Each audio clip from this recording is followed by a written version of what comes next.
Poverty can be solved with money. Wars can be halted through signed peace treaties. However, there is one condition that cannot be solved on paper, and that is lookism. Lookism is defined in the dictionary as a prejudice or discrimination based on physical appearance, and especially physical appearance believed to fall short of social notions of beauty. These days, so many people want to have bigger-looking eyes, sharper cheekbones, and a nose and lips to match Angelina Jolie's sexy looks. To achieve this, many undergo plastic surgery to change themselves into the perfect Barbie doll type. In fact, having a flawless body has become an obsession with a large percentage of Korean women. What about Korean youth? In my school, the hottest topic is how they will change their looks when they get accepted to their dream university. I find it a bit strange that their first dream when they get to college is not purchasing a new smartphone or the latest laptop, but getting plastic surgery so they can look like supermodels. Sadly, lookism is so rampant in Korea that people overlook others' inequalities. Of course, first impressions have always played an important part when meeting new people or interviewing for a job. It's just that these days, an increasing amount of emphasis is being placed on appearance, often overshadowing their talents. As a result, if a person is deemed physically unattractive, she will almost certainly face discrimination and won't be afforded the same opportunities as the polished candidates. Who's behind the influence? Why does it seem inescapable? Most would agree, a powerful and contributing factor is directly tied to the mass media. The television celebrities we know and love are viewed as good-looking. Be it drama stars, variety entertainment shows, or news anchors, they're almost all considered above average in the looks department. It's time for Koreans to look deeper. Take America Ferrera and Barbara Walters, for example. They're both extremely popular and successful on television. But beautiful isn't a word that's associated with either of them. Koreans need to change their attitude on physical appearance and start welcoming beauty below the surface. Although I'm not a Barbie doll type, I'm proud of myself. I may have small eyes, a large forehead, and funny-looking hairstyle, but I'm confident because I possess other inequalities. I firmly believe that a warm heart, strong leadership ability, and a commitment to society are worth far more than a perfect body.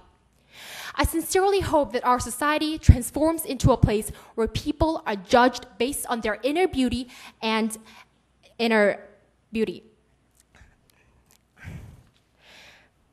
And when that day comes, people will be asking, how pretty are you on the inside? Thank you.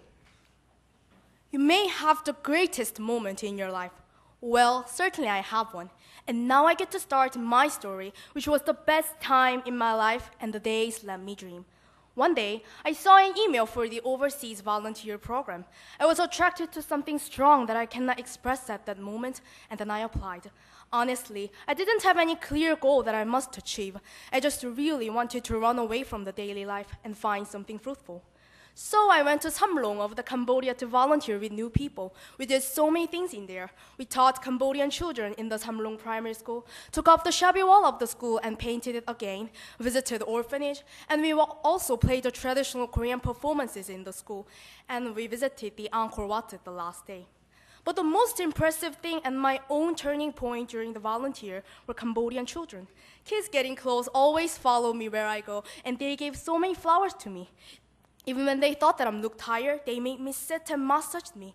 At that moment, I realized the meaning of the tears due to ecstatic happiness. All of hard things to me, like school or exam, they were not any matter in front of kind kids. I was really appreciative to them who looked at me the way I am with pure eyes. I also cannot forget children who lost their purity near Angkor Wat. Small kids who stretched out their small hands to sell souvenirs or beg around Angkor Wat made my mind so painful. Though they were in similar age as children whom I taught at the primary school, they lost their purity already due to poverty. I cannot hide my bitter mind because their looks remind me kids in the Samlong and made me to compare them. Now I have a dream. I never forget innocent children in the Samlong. I also cannot forget children who lost their purity near Angkor Wat, but it's not their fault. Their hard and starved lives may make them to live that way. I want to work in the NGO which helps children who spend hard lives around the world. I think all children have their own rights to live happily and dream for the future, whether they are who can give energy to other persons suffer like me in the past or who beg for money. I want to extend my hand to help and share the feeling with not only children, but people who have suffered from the war and the poverty in the world. The overseas volunteer program to Cambodia inspired me so many things: the bright memories, the leadership as a leader of the team, and good relationships with new people. But the biggest one among these things to me is that I dream again. When I feel bored with everyday routines in Korea, I look at the picture that children drew me and think of my sweet times. It is so lucky that I'm now here and tell my happiest time to you. I miss past the happy days so much that bring many valuable things to me, even now that I'm making a speech here. Thank you. A whole new world, a dazzling place I never knew. Once upon a time, there was a girl who came from faraway land to America to learn English. She didn't know the culture and language of the new world. She was just a girl who wanted to be a Korean elementary school teacher. But this journey changed everything, even her dream. Her first day of school was not easy for her. Her brain was about to explode with the alphabet. Therefore, she burned some midnight oil to improve her English. She often stayed up all night memorizing the basic vocabulary. As time went by, she adjusted to her school. One day, her friends asked her to teach them some Korean games. She taught them 공기 and 참참참. They reacted enthusiastically. They said, "Oh my God, this is just amazing." She had many fantastic times with friends. Of course, she had lots of hard time as well. She had difficulty doing her homework and was scolded by her teacher. Above all, she never got good grades. Even though she tried hard, she always failed. She cried and cried. However, her friends consoled and encouraged her. They always tried to help and cheer her up. The love they shared led her to the right way. Finally, she graduated many awards. That little girl has grown up and become who she is today, and it is all thanks to the whole new world. Who would have known that one ordinary Asian girl who didn't even know the English word for pencil would make the principal's honor roll? All the excruciating memories which had made her so sad and frustrated made her the person she is today. She became more confident than before. How did I become who I am today? I had a dream. I set a new goal every single day. In the famous book Jonathan Livingston's Seagull, Jonathan has dreams unlike the other seagulls. This book teaches that the farther a bird sees, the higher it flies. In other words, we should try even harder to achieve a great dream. Stepping forward into an unknown world allowed me to make precious relationships and help me find a larger vision. My dream changed from a Korean elementary school teacher to the global citizen who would be traveled to many places and make a difference in the world. Even though it was a long and tough journey to find out who I am, it was truly the turning point of my life. Today, I continue walking toward my dream as a stronger and more inspired person. Thank you. I'm going to give you one word to toss around in your mind: parents. What comes to your mind when you think about your parents? People that love you? People you love? In contrast, they can be figures that are disappointments to us, or they could simply have been guardians, more like foes than friends. As for me, my parents are my best friends. Imagine living in a world far apart from your best friends. My father lives in China because of the work he is pursuing. My brother lives in a dormitory school, and soon he plans to go to university abroad. That left me and my mom to be there for each other. Until a month ago, my mom would drive me to school and pick me up at precisely 10 in the evening from an ordinary public high school. But now, I attend a dormitory school. This has led to many changes in my life, and through this speech, I will tell you the biggest impact it had on me. When I first left home, I didn't feel like I was leaving at all. No butterflies in my stomach, no worries, no sadness, no happiness. But when I said goodbye to my mom, I had to pretend to be busy to prevent the tears from welling up. I didn't want to start my first day of school with red, puffy eyes. The next day, when my mom came by, I tried to keep a straight face. a straight, serious, hard look that might have looked like I was mad at my mom. It was frustrating, actually. Not because of my mom, but because I wanted to look her in the eyes, tell her that I missed her and that I love her. But I knew I would burst into tears if I did. Our goodbye had to be short because both of our voices were unstable and we were at the verge of tears. Afterwards, I ran to the nearest bathroom and let out all the tears that I had been hiding. When you love someone, you don't want them to hurt because of you. You want them to think that you're in a constant state of joy and happiness because you know they'll be happy if you are happy and they'll be sad if you are sad. That's how special my parents are to me. So, what am I trying to say? For those of you who do not know you have a great family, I may seem like someone simply rambling on about the people I care most about. But for those of you who have beautiful, silly little children, or those of you who take pride in your parents, I hope you can relate and notice that I love my parents dearly. I love them so much that the mere thought of them could bring tears to my eyes, and memories of us can make me smile or chuckle now and then. This speech is a gift to my parents, and it was a pleasure sharing with all of you how I feel about them. Thank you. Why had I decided to come to the Philippines to study? This was a question I always asked myself as I looked at my pitiful lunch of fried eggs and rice. Today, it was just too hard to eat the food in my lunchbox. I closed it with a sigh and stood up to go to class when 5 small beggar children stood in front of me with shining eyes. They were looking at my lunchbox. I figured that I wouldn't die if I didn't eat lunch that day, so I held it out to them. They squealed with joy as they took my lunchbox gently out of my hand. They were laughing as all 5 of them ate out of it together. They looked so happy, even though it was nothing much. I smiled at them, then went on my way. I went through another day of school without much thought and struggled to follow the teacher's foreign lectures. After class, I started making my way out of the gate when I heard a few shouts behind me. I turned around and across the yard. Behind the far gate, the same 5 beggar children were shouting at me. I waved, but strangely, they didn't wave back. They had something in their hands. Then, all of a sudden, they threw their hands up into the air, releasing 5 doves from their hands. The very first white doves that I had ever seen in the Philippines. They looked like white angels as they soared across the sky, and at that moment, my heart soared with them. I looked back at the children. They were not simply just saying thank you. They taught me something greater. I thought of myself in the children's shoes. They were beggars. They had no money, no parents, and they had to work so hard to find even a meager meal. No one cares whether they starve or die. They definitely had the right to complain. However, they didn't. Instead, they felt gratitude and looked for a way to express their thanks to me. They taught me life can be viewed from many different perspectives. If you always look down, then you have no choice but to complain for the rest of your life. However, if you look up at the good things around you and the people who help and care for you, you can feel a small but important sentiment called gratitude. Those 5 children taught me to be thankful.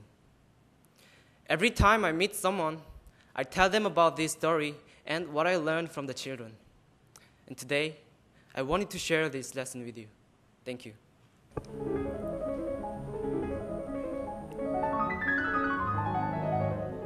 This is Chopin's Fantaisie-Impromptu in C-sharp minor, Opus 66, which you can probably guess it will be very difficult to play.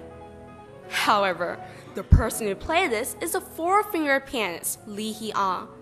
She was born with only 4 fingers, and when she first started playing the piano, she couldn't even play a note for months because her fingers were very weak. How could it be that a person like this is able to play such a difficult piece, and moreover win numerous contests? To be honest, her fingers were hideous, But her mother often held her daughter's hands and said, "Your hands are like tulips. They are so beautiful." She did not see those ugly crippled hands. Instead, she did not cease to encourage her daughter, sometimes ruthlessly, that may be called a tug-of-war between mother and daughter. She did this so that Hia may believe she can achieve something, even with crippled hands. Hia became what she is today because she loved her hands just as her mother loved them, without losing heart. Ever since I was little, there was nothing I was especially good at, bad at, or wanted to achieve, perhaps due to my overly optimistic outlook. When I went to high school, I got into a boarding school. My friends practiced their instruments at least 6 hours a day, as they were devoted to their academic life. But as for me, I just whiled away my practice time, letting the days go by without worrying too much about my future. But seeing my friends pushing hard for their dreams, I realized how pathetic I was. Why?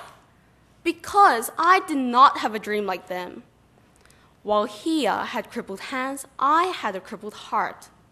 I wanted to overcome this disability just as Hia had overcome hers. Living my life with 100% of passion was not something easy. What made it more depressing was that I couldn't believe and love myself. But thankfully, my friends and teachers advised and praised me about how wonderful the potentials I had. Thanks to them, I was able to love myself, and I feel the passion in my heart growing little by little. Hia. She pulled out beautiful music from the ends of the fingertips of the hands that were disabled. And the beautiful music that overcame my own difficulties is going to spread through my heart as well. Can't you hear it? The echoes in my heart. I ran away from home at the age of 15 with the thought that my mother does love me. I started making money by handing out flyers, selling used items on the internet, and serving in some restaurants. I struggled to live alone. My parents divorced when I was 3 years old. After that, I lived with my mother, feeling lonely and pain. When I said, "Mom, I have something in school," she said, "Oh, I'm so tired, let's talk later." She had no room to listen to me because both her body and mind were exhausted. She gave me everything I needed externally, but what I really needed was to have conversation with her. I was too young to see the pressure she felt on her shoulders. As I grew up, we became further and further apart. I became closer with my friends because I felt they understood my mind. By wandering with my friends on the streets, I soon discovered they had deeper wounds in their hearts than I. One day, when I was hanging out with some friends, one of them went to the bathroom and didn't come back for a long time, so I began to look for her. I found her, inhaling something in the bathroom, holding a plastic bag. The moment I saw her sniffing glue, I felt so sad. What made this child like this? How did she become this way? I realized she needed the same thing as I. That was love. As time went by, I missed my mother. Though I could make money and live alone, I thought I couldn't live without mother's love. No matter what I was or how much pain I gave her, the only person who accepted me was my mother. Finally, I went back home when I became 17. When my mother saw me, she said, "I can't believe you came back home. Nobody said you had to make money." I replied saying, "Aren't you happy with what I did?" She just smiled. I discovered a part of my mother's heart that I couldn't find before. Even though we didn't live together for 2 years, I felt we were closer since we understood each other. I want to say this to all the teenagers whose minds are blocked and injured because of wounds and loneliness from the world. Don't you think it's unfair for you to ruin your one and only precious life because of wounds you received? Isn't this really foolish? Everyone, have courage and face your inner self. Meet your parents with your sincere heart. You'll find out that they have not even once forgotten about you. Open your eyes and you will see that there is someone waiting to grab your hands and guide you. At this moment, I'd like to hold the hands of all the youth who are in despair and lead them to a brighter world. My dream is to become a best counselor in the world. Thank you. My father plays the harmonica and sings very well. He is a handyman, but he doesn't make much money. He is the biggest headache in our family. No matter what job he has, he doesn't stay alone. When it's hot, he doesn't work because it's hot. When it's cold, he doesn't work because it's cold. I nicknamed him Kikada because he likes to sing instead of work. We live on the top floor of a small building. It is not well insulated, and in the summer it feels like a sauna. Every night, my family fights for a fan. We only have 2 fans. One works okay, and the other is missing 2 fins. Of course, my father always takes the good one, and my brother takes the broken one. Sometimes I complain to my father about how hot my room is. I hate him because he is so incompetent. One day, I heard my father call my brother. "Jungsu, come help me!" I saw them carrying a very big box. "What is that?" I asked my father. "You'll see." He took an object from the box and put it in the window.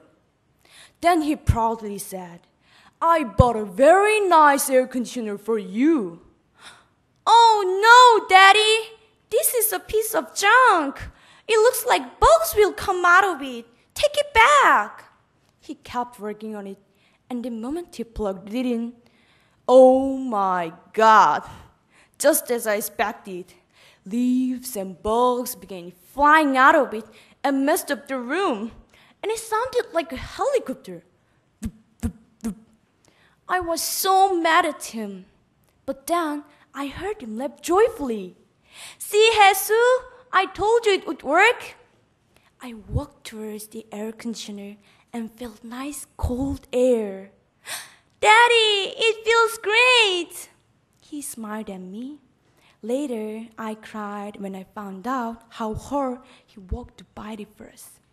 That old air conditioner not only blew the hot air out of my home, but it also blew out the anger I had in my heart towards my father. I love this air conditioner, but to me, it is more than an air conditioner. It helped me to discover my father's love for my family. I no longer call him Kikada. Now, he is my hero. Way to go, Dad! I love you! Good afternoon, everyone. I'm Judge of Foreign Language High School first grade student Sohee Young. Since when I was a child, everyone allowed me as my dream as often as they saw me. But I was too young to think about my future sincerely, so I answered the question just cruelly with the comment, "I don't know, I didn't decide yet." As I said, I really thought that it was not an important matter to me. Yes, the big problem to a young girl is playing with friends, watching TV, and eating delicious food, that's all. So I didn't think much of my real goal until when I was 14 years old, because a young girl got a good grade all the time, and her teachers always said, "With your grade, you will go to the middle school, high school, and university, wherever you want." Because of the big compliments, I thought that all I need to was just study, and fulfilling my dream is a piece of cake, just with my score. So I just studied hard always. But I was up better with my school life gradually. Same pattern, same desk for me. The situation continued on until the last of the second grader. At the time, unlike how I was, I considered my future and thought about what I really want to do in earnest. Just then, the advice from my parents came across my mind. "Sohee, you have good personality and leadership. Look at the world map. How about taking an important part of the world to use your phone point? It is so amazing, right? The leader of the world. What an amazing dream for me. But I have no experience which is connected with my dream. Fortunately, my English foreign teacher made a chance to attend the camp, which is related to diplomacy. I passed the test simply, so I was chosen the representative of the Jeju. In the program, lots of the participants speak English fluently, and they have known about their dream job as much as experts. Although I was not a great participant compared with others, it was a really awesome experience to me. because I noticed that I'm good at negotiation, making friends, and I really enjoy the process of the diplomacy through the program. Since then, I try to participate in many programs competition. The more I accumulate my experience, the more confident and interest come to me. So now, I work in many different fields consistently for myself. Now, I have a fun goals and a dream. And later, I'd like to encourage the student like I was in the past. I should like to end by saying this. Just ask you and know yourself. And I believe the effort will finally come with the success. Thank you for attention and listening. Mom, why am I so ugly? Why are we so poor? I'm so unlucky. Nami, come here. I want to tell you a story. Once, in a small village in Israel, a poor, unlucky man went to see a rabbi. He lived in a very small house with 5 family members, so he asked the rabbi, "Our house is too small, so what can I do?" The rabbi thought for a moment and said, "Bring all of your animals into the house and live with them." The man thought it was nonsense, but he had no choice. So he went home and brought the dog, the chicken, and the cow into the house. His wife got angry, and the children started crying because they were scared. Arf, arf! Cock-a-doodle-doo! Moo! My mom looked at me and asked, "Can you picture that?" And went on with the story. One day, 2 days, a week passed by, and it was so noisy and cramped that the poor man went back to the rabbi. This time, the rabbi told him to bring all the animals out of the house. He brought them out and saw the food and dung all over the floor. But amazingly, the house felt much bigger. He returned to the rabbi and said, "Oh, rabbi, you solved my problem. My family is so happy and the house is very big and peaceful." My mom asked, "Nami, is there anything that comes to mind after hearing this story?" Her question made me think. I only wanted my situation and my looks to change, but not my heart. Actually, I'm a very lucky person. I have 2 legs to walk, I can breathe, and most of all, I have parents that love me. I only focus on the few unfortunate things, but not on the 1,000 things I could be happy about. Although the man's house didn't actually get bigger, his heart had changed. Likewise, my situation hasn't changed, but I realized that a thankful heart is more important than the situation. Now, I'm very happy after I changed my heart. I don't want to be a person who worries about her situation. Instead, I want to be a person whose heart grows and matures. Thank you. Have you ever discovered how precious your family is? Stable families are fast becoming a scarce commodity today. When I was 4 years old, my parents got a divorce and my mother had to take care of us alone, so she worked at a sewing factory. One day, at midnight when I fell into a deep sleep, something dropped on my face. It was coins. Suddenly, a familiar voice said, "Hey, Shine, please open the door." I raised my head and looked at the window. There was a man from the factory standing outside. I was so scared and ran to my mother. When she opened the door, he dashed into my mother and beat her. I had no power, so I watched it helplessly in fear. The fear became hatred, that if I had power, I would take revenge several times. At that time, I sensed the absence of my father, who had divorced my mom. This world has many other children like me with troubled childhood and pent-up anger. I read a report that said the major figures who caused some shocking incidents in the world were adopted or had broken families. Some of these become extreme cases. Do you know Kim Gil-tae, who raped and killed many women? When he was in high school, he became crooked after he found out that he was adopted. I thought if my hatred developed, then I could walk the same way as this deviant did. Fortunately now, my parents reunited. My dad said he had difficulty asking my mom to reunite because of his pride, but he thought about his children's future. Now I'm growing up outgoing and bright without any fears or hatred under his protection. The process of my growth taught me that personality is not innate but formed. And if many children grow in their parents' love, it could make the world free of crime. The Korea's divorce rate is number 1. The breakdown of family seems to be just a social problem, but it can mushroom into a big social matter. Kim Gil-tae is not simply a criminal problem, but rather the epitome of a deep social matter. If he had grown up in his parents' love, would he have gone on the crooked path? In the society, let's stop grappling with only the solutions of big problems. Rather, preserve the small things, each individual family. The world is filled with children's bright smiles. That is my dream world. Thank you. There are so many serious problems and incidents these days.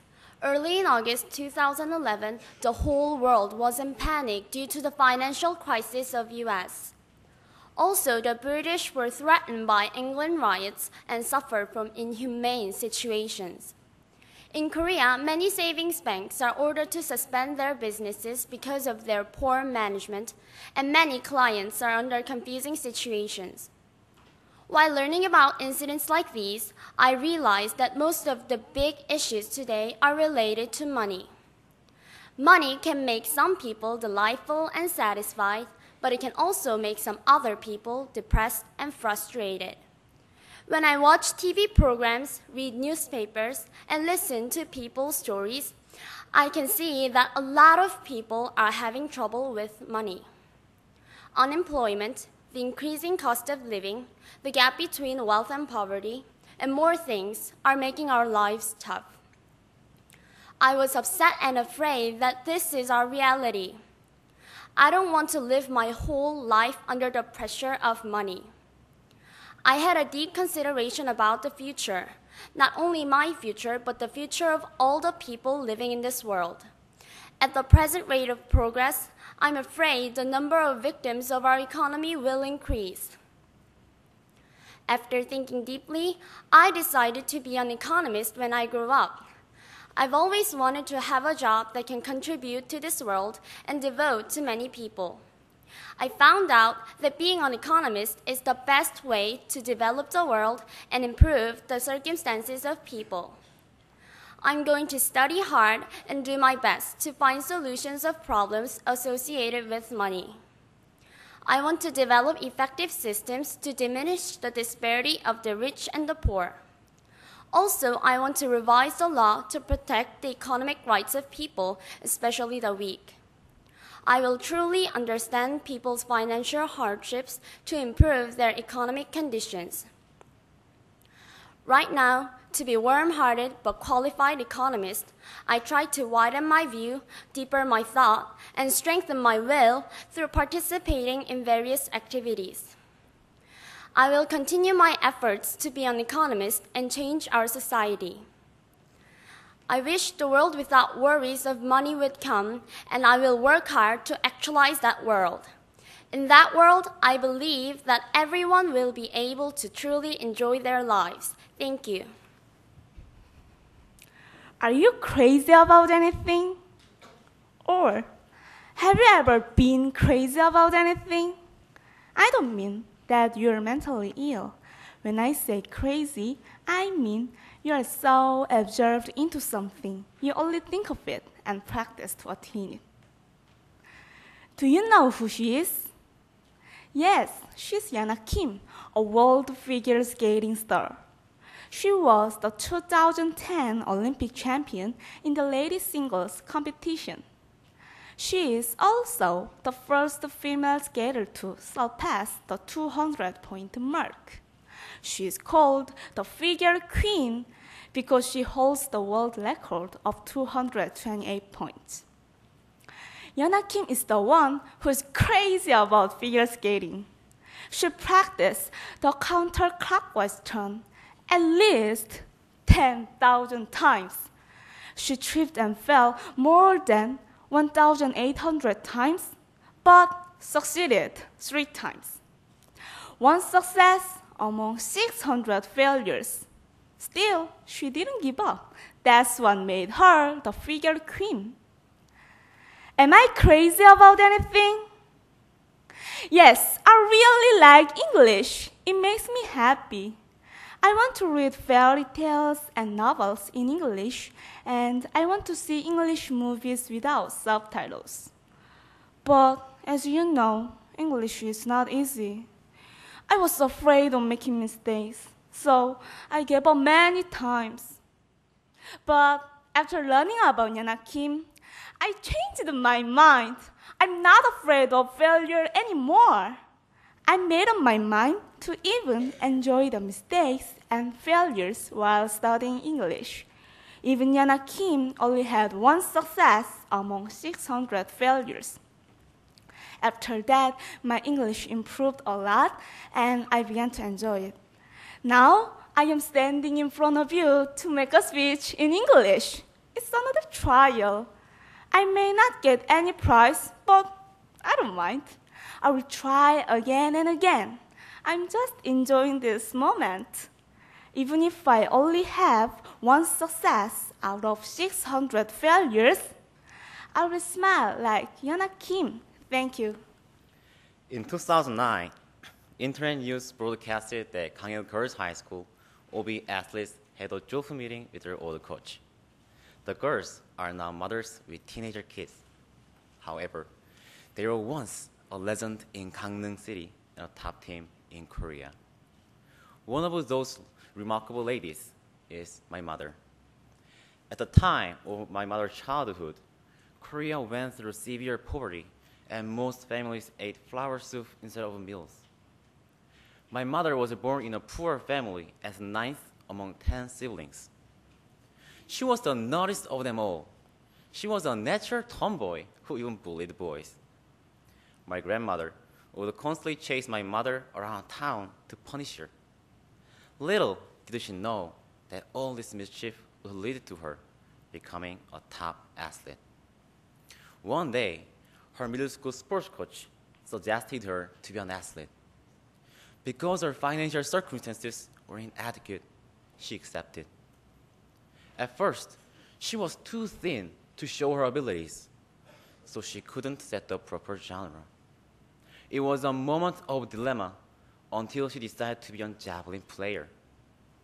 Her coach constantly encouraged her, overcome yourself, never ever give up. She was in a battle with herself. She practiced so vigorously that she barely had her time to sleep. Practice makes perfect. My mother eventually won a gold medal in a Korean national sports contest.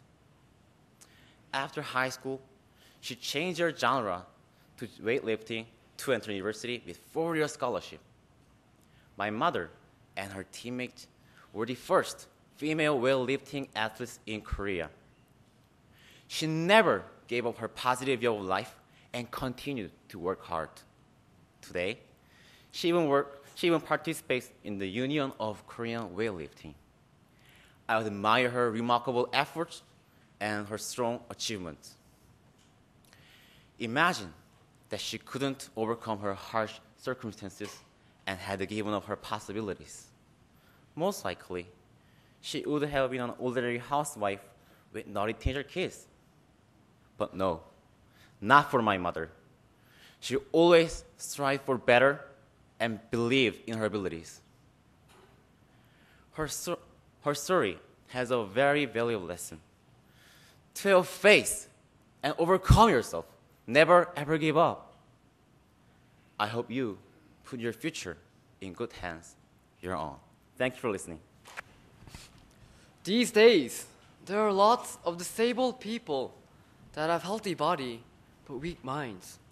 Once when I was young, I met my friend while I was walking home from school, and he said, "Paul, the principal is looking for you. I think she's mad." I walked back to school, scared and nervous, thinking, did I do something wrong? But from afar, my friend said, I got you, man, I'm just joking. He wanted to make fun of me. I got angry and ran after him like I was going to kill him. He was frightened and he fled away. I waited hours staring at his house to hit him. I was a person who avenges myself if someone ignores me. But one day, I went to Artist Choi's gallery. Do you know artist Ung-yeol Choi? Artist Ung-yeol Choi was born in Pyeongchang in June 1968.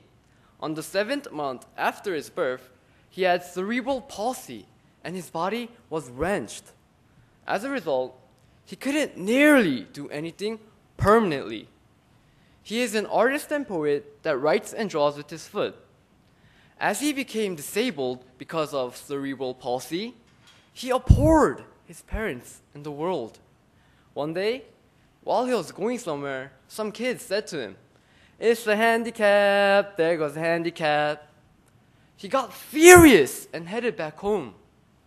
He saw his reflection in the mirror and realized the grudges he had not only to the world, but also towards himself. He said, "I'm disabled. They're right. I'm disabled." As he learned to embrace his true image and came to acknowledge his weakness, his grievance and resentments vanished. The next day, he went to the kids and said, "I am a disabled person, so you have to help me." The kids hanged their heads in shame and said, "We are sorry." After hearing this story, I was stupefied. I saw my reflection to Artist Choi. Seeing my own image, I perceived the truth that I have nothing better, neither than him nor the other people. I sensed the truth that even though I was healthy outwardly, I had a disabled heart. Even if Artist Choi is a disabled man outwardly, he was so great that he mastered his hatred and drawbacks. I read this excerpt in some book. True wisdom is knowing your weaknesses. Artist Ung-yeol Choi is a wise person who knows his effects and receives others' help. I became to respect him for knowing and teaching this wisdom. I'll keep on learning his values, and then I'll overcome the toilsome and hard problems in my life with the things I learned from him. Thank you. What kind of soap opera do you like? Kim Tak-gu, the King of Bake? Queen Sundok? Maybe you like soap opera, for its content was able to touch you and gave you some lessons. I still vividly remember the scene with Hajun was taking care of his contagion patients and he was giving up the national doctor's exam. This scene about his master Yuite got cancer and sacrificed his body to Hajun for dissection, which taught me how to live valuably. I want to be a director who makes soap opera like Hajun, which let us know the value of life and truth. Although recent soap operas have different materials, they have similar stories. Most of them are about the love, violent, and provocative. When students saw rich son married poor daughter despite the disapproval of their parents, their life cannot be satisfied. And violent scenes stimulate normal lives of students and their mind and make them act extempore. Directors keep making those kind of soap operas because of the high viewer rating. I want to make soap opera which gave us courage to challenge and overcome our unfavorable conditions.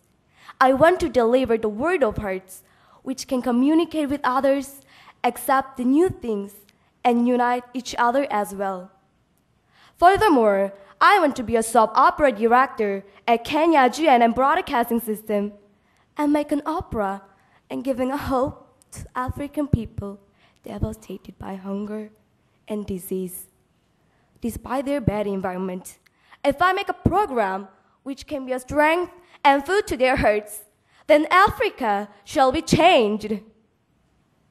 In order to make this dream come true, I'll make soap opera on my own at the project class and be a volunteer for the disabled to learn how to share the hurts. I also challenged for a cross-country or dance competition to have strong hearts and meet some people who live a life devoted to listen and learn the word of hearts. I imagine 10 years later that based on these kinds of arts, I will make the soap opera, which lives inside of hearts of African people to change their hearts. Just like Hajun, the soap opera changed my life and provided me with a dream. Thank you. Have you ever heard the theory of proxemics introduced by Edward T. Hall? It says that people psychologically have 1.5 feet of their personal space around them.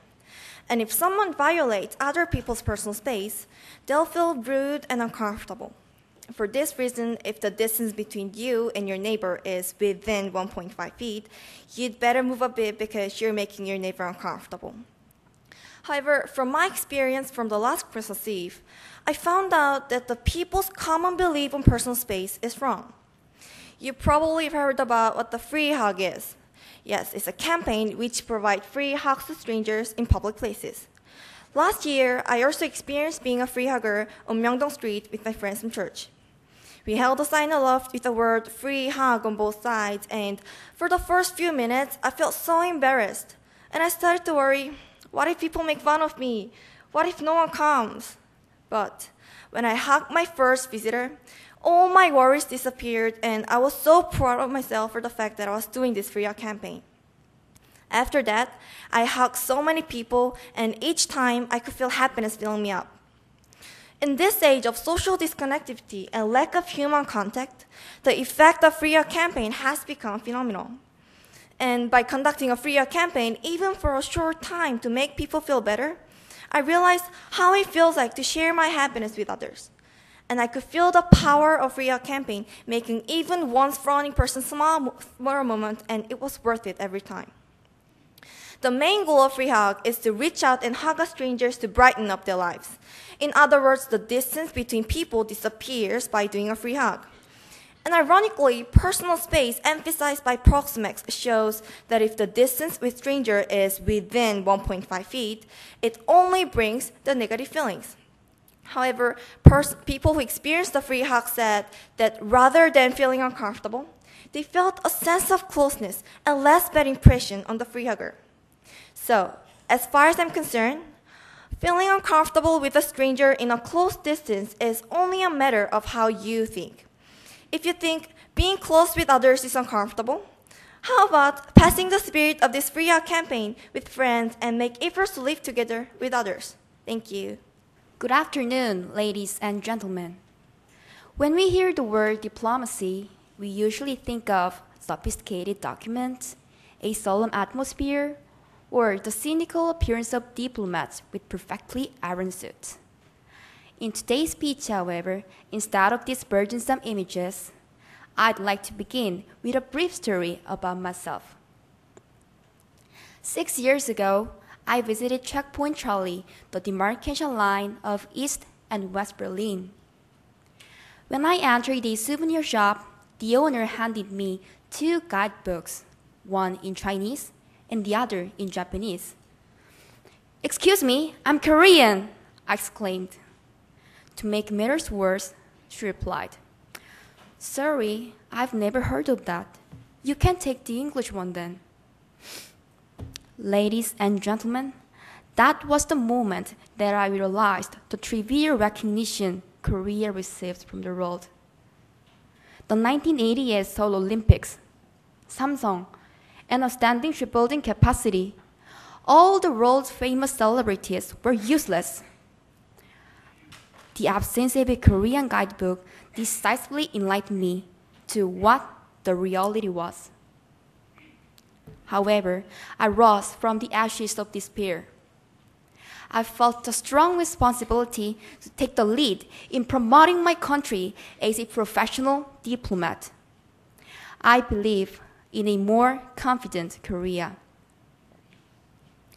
People are amazed at the exclusive language power that diplomats wield.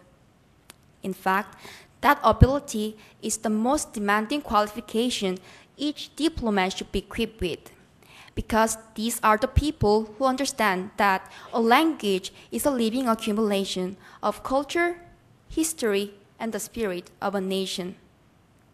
Moreover, considering that a diplomat has a wide sphere of activity, that profession continues to require a lot more specialized qualities.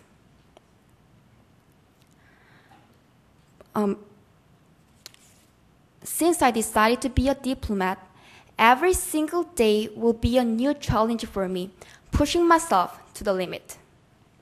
Nevertheless, I won't hesitate to welcome the challenge because I have observed the potential that Korea contains. I can picture a more confident Korea established by young, promising, and confident advocates like me. Right here, I solemnly assert that I will dedicate myself as a proud multilateral diplomat of Korea until the day when I can find the Korean brochure in every corner of the world.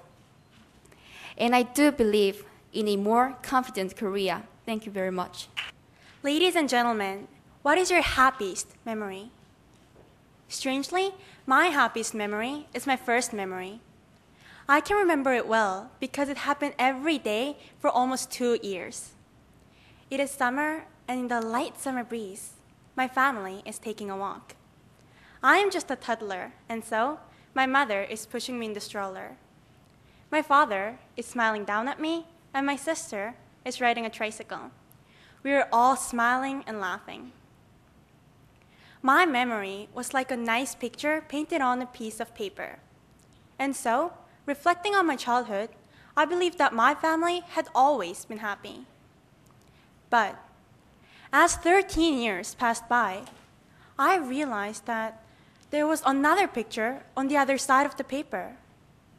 I realized that I had only been looking at the picture on the front, a beautiful picture portraying a perfect memory. It was time to turn the paper. On the back, I saw my father suffering from the IMF. He had just established his own business, and obviously the effect was detrimental. His clients, as well as the companies he stood surety for, all went bankrupt. Our family was under a huge debt, more than $1 million. In my picture, he was always there beside me, smiling. On the back, I saw my mother with an illness called HIV-D. When I was young, it was at its worst. In my picture, she was always pushing my stroller, always laughing, always happy. While my parents were having the hardest time of their lives, they gave me the happiest time of my life.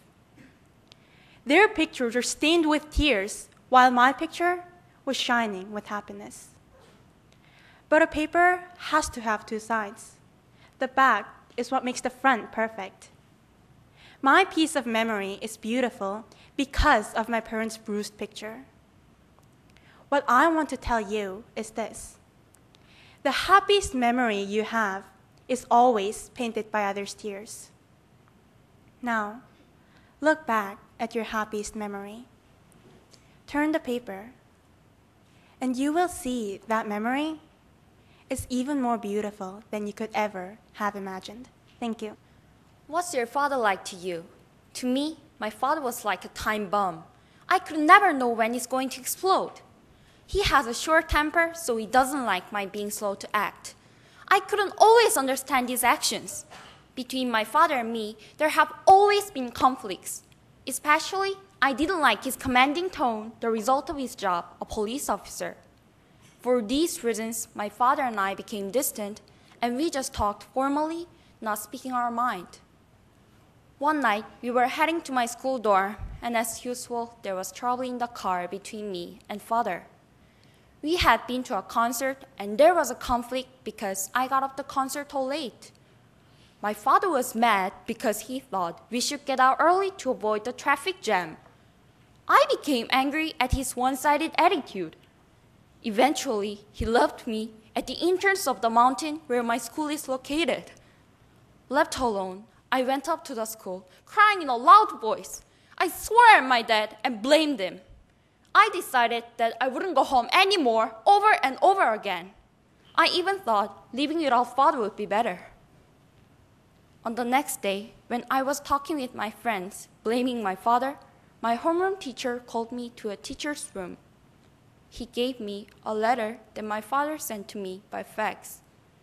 On reading it, I burst out crying with complex feelings, shame, and resentful toward myself. The letter contained my father's apology, starting with the sentence, "Dear apple of my eye, Ji-hyun."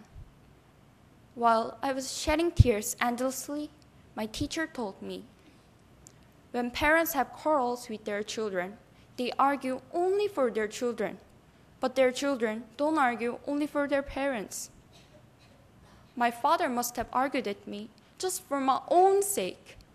And even while I was blaming him so, he must have written the letter thinking about me. The person who should apologize was not my father, but me. The letter that my father sent to me was not just an apology or forgiveness. It was a letter of trust and love. Ladies and gentlemen, there is a saying that goes, when you receive love, then your mind starts to be open. As I realize my father's love now, my mind is open to my father. Now, my father is reinvented. He hasn't changed at all, but my mind has changed my point of view looking at him. After meeting someone's mind, you will also be able to change. Experience the change with open mind. Thank you. There's a quote from the novel Demian by Hermann Hesse. The bird struggles out of the egg. The egg is the world. Whoever wants to be born must destroy the world.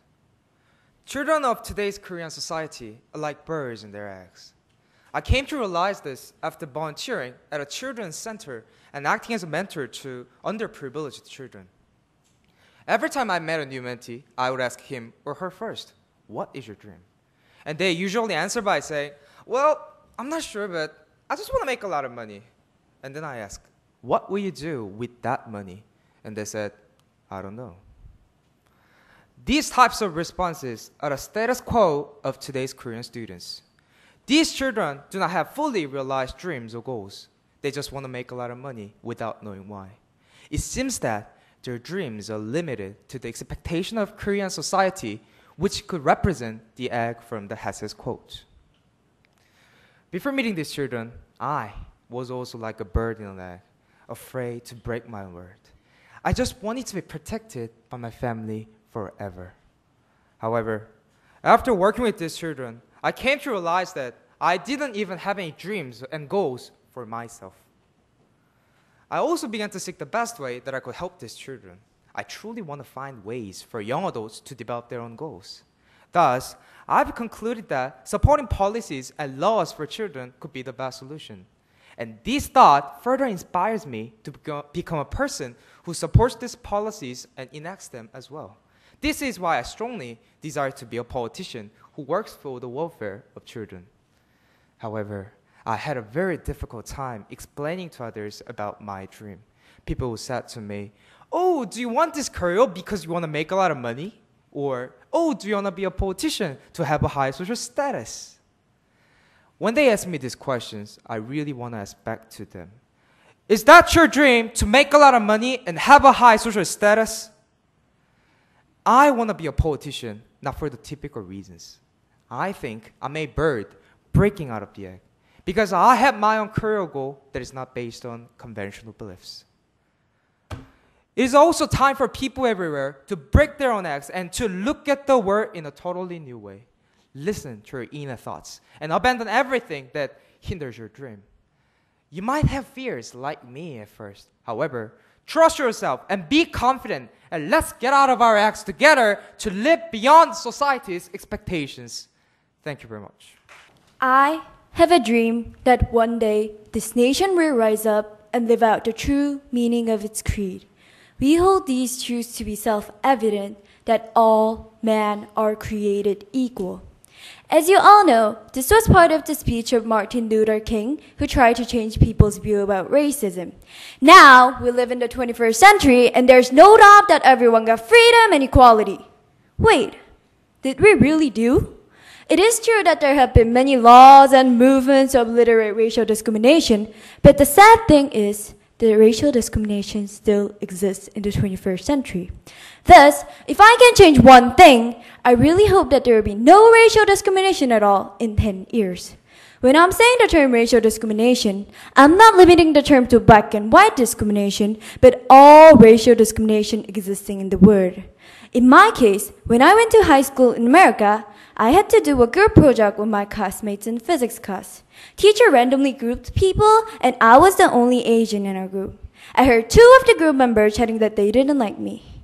I did not care about them at first, but I wanted to know about the reason why they hated me. So I asked them after the class, but they just told me that there was no special reason, but they feel uncomfortable with me. I tried my best to be a good friend with them and make them feel comfortable with me, but the result was the same. They still didn't like me, and I was ignored by them. When school was over, I talked with my best friend Jennifer about this problem, and what she told me was so heartening to me. The reason why my group members didn't like me was simple, because I'm Asian. I was shocked after hearing this and realized why so many Asians became introverted and timid in school. Now, it is your turn to think about racial discrimination. Ladies and gentlemen, think of minor races in the world. Did you think of Africans, Asians, or Indians? You're all wrong. There's no such a thing like minor race or major race in the world. All races in the world are major, and they cannot be compared to other races. Are you really non-racist? Are you really equal to everyone in the world? Are you really going to judge people by their ability rather than their skin color? No, you're not.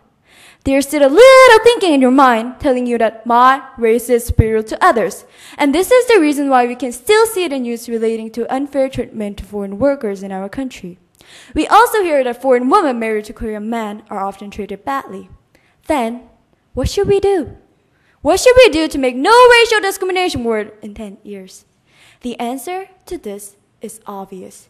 You should be the first one to change your mind and make your family and friends change theirs too. Thank you. Suppose you're very hungry right now, since you had your last meal like 10 hours ago, and 2 tables are in front of you. One table is filled with chocolate, candies, marshmallow, and the other table is filled with cucumbers, carrots, broccoli.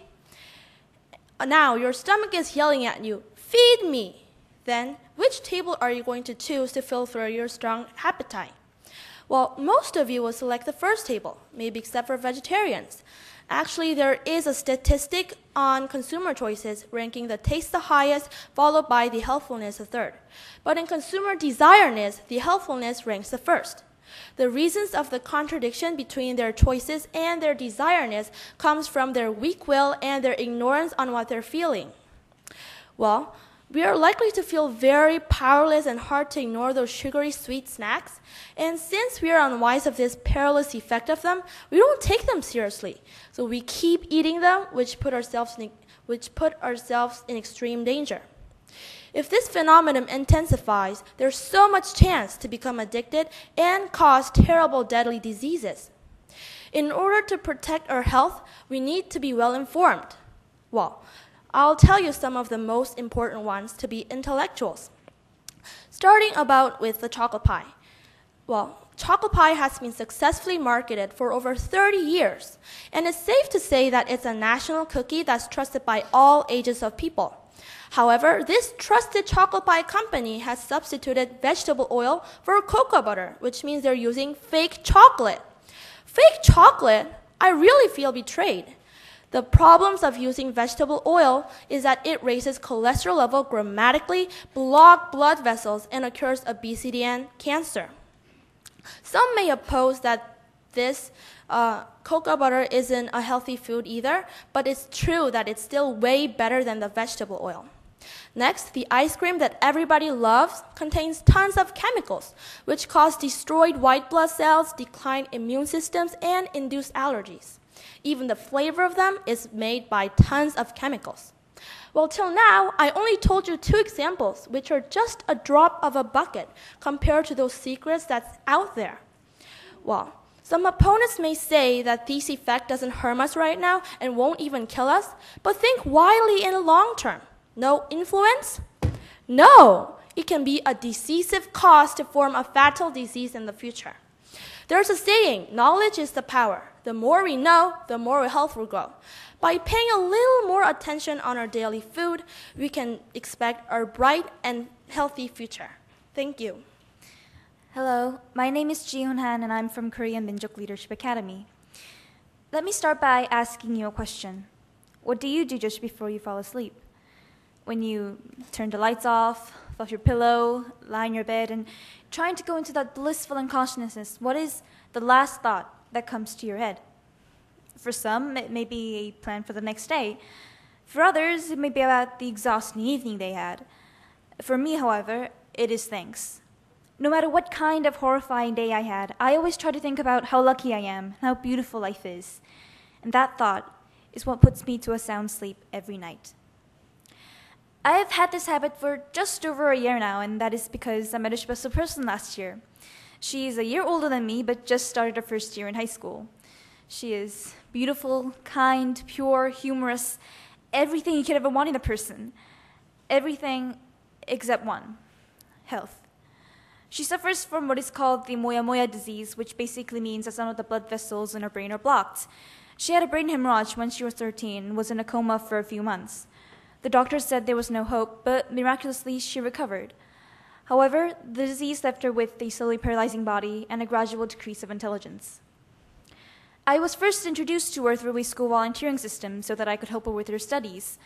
However, as time passed, I realized that it was her who taught me more than I could ever teach her. She told me that ever since the disease, ever since the coma, there had not been a day when she's not grateful. Even though the disease left her with only one functioning arm, a sister who was ashamed, and a mother who was skeptical, she said it was the best thing that ever happened to her. Before the disease, she had never realized how precious life was. But now that she was given a second chance, she wanted to make everything of it. Her attitude, her hopefulness, and her eagerness to start life all over again was amazing. And, as time passed, my admiration for her grew. She's unlike anyone I've ever met. Although she carries a walking stick now and has much more trouble reading than she had before, she's still the same person she was more than a year ago.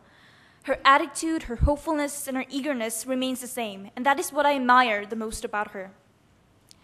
Even though we meet only once a week, she has become someone in my life that I can never forget. She's the reason I go to sleep at night, knowing that whatever happens, life still goes on. She's the reason I am the optimistic person I am today, and she's the reason that inspired me to have a dream of becoming a scientist so that one day I can find a cure for brain disease such as hers. She is the bravest, most kind-hearted person I know, and a person that I truly admire and respect the most. I can only hope that I have affected her the way she has affected me. Thank you. Do you know the incident that 4 students suicide in a row at the KAIST? KAIST is a university where Korean elites study. However, the best education system that the school offered resulted in the suicide of 4 students. I say that it's a problem with a lack of communication. Moreover, college students who seem to be bright on the outside are actually suffering from inferiority complexes and are stressed from worrying about school, tuition fees, relationships, and poverty. This world we are living now is like rotten peach with beautiful external. It looks good outside, but inside of it is rotten. In the world, there are many problems about sadness and suffering for everyone, even though they look great and have everything. And they are in pain because they couldn't solve it. I was a person like that. I was also dragged by hardships and suffered from it. Outside looked great of my family, but my father's sudden traffic accident made me realize that our family had no communication with each other. We could not share the hardships. My father burned himself all over, and I was shocked by seeing scars. I hated him because he could not do anything for me other than lying down on the bed. I felt a pity on myself, and I wanted to die. One day, that I had no choice but to sit next to him, my father barely started to talk to me. Hyung, I'm sorry. I did not want to show this image, but I'm so thankful that we're standing very well. I love you. His word melted my stubborn heart, and my problems could not trouble me anymore. I earned the courage and hope that I could overcome the problems with the love of my father. Because of the rapid development, people's hearts grow more stubborn.